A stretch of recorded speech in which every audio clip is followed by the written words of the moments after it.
नमस्कार दोस्तों, मैं अक्षय तोले आपका द मार्केट स्पीच इस यूट्यूब चैनल में स्वागत करता हूँ। हम आज जानेंगे कि एक्सपेंस रेशो क्या होता है। ये इन लोगों के लिए बहुत नई टर्म होगी जो म्यूचुअल फंड, एसआईपी इन सब से बहुत दूर है। बट एक्सपेंस रेशो के बारे में वो सारे लोग जानते होंगे जो ज़्यादातर के इन्वेस्टमेंट में रुचि रखते हैं। तो आज चलिए इसके बारे में थोड़ा जान लेते हैं। बेसिकली एक्सपेंस रेशो क्या होता है कि एक म्यूचुअल फंड हाउस में आप एक किसी म्यूचुअल फंड कंपनी के स्कीम में इन्वेस्ट करते हो, जैसे कि कोई लिक्विड फंड स्कीम हो, डेट फंड स्कीम हो, मल्टी एसेट फंड की स्कीम हो। इस तरह तरह के उनके स्कीम्स होते हैं। उनको मैनेज करने के लिए एक पोर्टफोलियो मैनेजर रखा जाता है और एक टीम होती है उस पोर्टफोलियो को मैनेज करने के लिए। उस मैनेजमेंट के ऑपरेटिंग एक्सपेंसेस को चालू रखने के लिए एक एक्सपेंस रेशो के तौर पे आपसे फीस ली जाती है। यहाँ पे लिखा गया कि fees on the other hand में refer to specific charges such as front end load entry fees. पहले एंट्री फीस हुआ करती थी, बाद में सेबी ने ये डिसकंटिन्यू कर दी। इसके लिए एग्जिट लोड अभी तक है। ट्रांजैक्शन फीस, जैसे कि आप जो डॉक्यूमेंट्स पेपर वर्क सबमिट करते हैं, अगर इन फॉर्म फिजिकल फॉर्मेट में कोई इन्वेस्टमेंट करना चाहता है तो, या फिर जो कि ऑनलाइन ट्रांजैक्शंस करते हैं वो, और अदर एडमिनिस्ट्रेशन फीस। जैसे कि मैंने कहा गया कि एक पोर्टफोलियो मैनेजर होता है, उसके कुछ तरह तरह के डेली एक्सपेंसेस और काम होते हैं उस फंड को चलाने के लिए, उसके तौर पे ये फीस आपसे ली जाती है। इसे एक प्रकार का एक्सपेंस रेशो समझिएगा।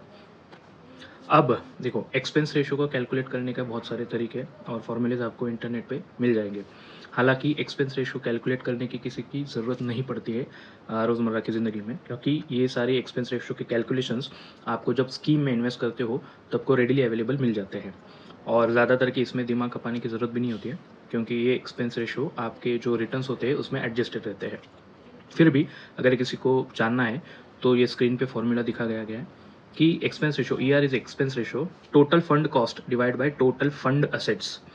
अब थोड़ा टेक्निकल है, लेकिन फिर भी थोड़ा बहुत आसान करने से मैं समझने की कोशिश करवाता हूँ आपको। टोटल फंड कॉस्ट यानी total of all management, transfer agents, accounting, custodian, trustee, auditing, legal, interest, miscellaneous and other relevant operating fees. यहाँ पे वर्ड को अंडरलाइन करना है, ऑपरेटिंग फंड, यानी फंड को चलाने के लिए जो भी कोई पैसे की रिक्वायरमेंट होती है उसको ये ऑपरेटिंग फीस कहते हैं। Does not include loads and commissions. यहाँ पे एक समझने वाली बात है, लोड्स एंड कमीशंस यानी ये एंट्री लोड्स, और कमीशंस यानी एजेंट कमीशन की बात कर रहे हैं। अब इस सारे फंड कॉस्ट को डिवाइड किया जाता है नेट असेट से, यानी फंड के भी जो कोई नेट असेट वैल्यूएशन होगी, असेट माइनस लायबिलिटी का फॉर्मूला यहाँ पे काम आएगा। नेट असेट वैल्यूएशन उससे डिवाइड किया जाता है, तब जाके आपका एक एक्सपेंस रेशो आता है। अब थोड़ा विस्तार से जानते हैं कि what is expense ratio in mutual fund and why it is charge. इसकी ज़रूरत क्यों पड़ती है। पहले की स्क्रीन पे हमने देखा कि एक्सपेंस रेशो क्या होता है, ठीक है। अब दूसरे क्वेश्चन पे आते हैं, can the AMCs charge expense ratio as they deem fit. इसका मतलब समझ आते हैं कि मैं अगर कोई एक फंड हाउस चला रहा हूँ या फिर स्कीम चला रहा हूँ म्यूचुअल फंड की, तो मैं मन मर्जी कितने भी % का एक्सपेंस रेशो चार्ज कर सकता हूँ या नहीं। तो इसका भी एक सेबी ने जवाब दिया है कि the regulator who oversees the functioning and sets rule and regulations for the mutual fund industry has set a slab based ceiling for expense ratios to be charge on all schemes. All schemes यानी all schemes. यहाँ पे सेबी ये कहता है कि आप एक slab तक का एक्सपेंस रेशो चार्ज कर सकते हैं। उसमें भी सारी इन्फॉर्मेशन आपको स्कीम इन्फॉर्मेशन डॉक्यूमेंट में उस स्कीम के रिगार्डिंग या तहत आपको कस्टमर को देना ज़रूरी है। तब आप ये नहीं कह सकते कि मैं इतना एक्सपेंस रेशो इस कारण चार्ज कर रहा हूँ या इतना एक्सपेंस रेशो इस कारण चार्ज करना चाहता हूँ। एक रूल सेट लगाया गया है कि आप अगर ये फंड है तो इतना एक्सपेंस रेशो चार्ज कर सकते हैं, इस टाइप का फंड है तो इतना एक्सपेंस रेशो चार्ज कर सकते हैं। तो कस्टमर को ध्यान में रखते हुए और इन्वेस्टर्स की रुचि को ध्यान में रखते हुए AMC कंपनियों को सेबी ने ये गाइडलाइंस दे रखी है। Is there an impact on fund returns due to expense ratio. हाँ, ये सबसे महत्वपूर्ण बात है जहाँ पे इन्वेस्टर्स कम रुचि दिखाते हैं, लेकिन उनके फायदे की बात यही होती है। जैसे कि मान लो उदाहरण के तौर पे मैं एक इन्वेस्टर हूँ और मुझे 20,000 रुपये म्यूचुअल फंड में इन्वेस्ट करने हैं, ठीक है। वन टाइम इन्वेस्टमेंट के ध्यान रखते हुए अब ये एग्जाम्पल देते हैं। अगर मैं 20,000 रुपये इन्वेस्ट करता हूँ और उस फंड का एक्सपेंस रेशो 2% यानी 2% है, तो अगर मुझे सालाना 14% के रिटर्न मिलते हैं तो मुझे एक्चुअल रिटर्न 12% ही मिलेगा, क्योंकि वो 2% मेरे एक्चुअल रिटर्न में से माइनस होके, मेरे ग्रॉस रिटर्न में से माइनस होके एक्चुअल रिटर्न 12% रहेंगे। अब ये 2% फंड हाउस को जाएंगे, ठीक है, जहाँ पे हमने देखा उनके ऑपरेटिंग एक्सपेंसेस इस फंड से चलते हैं।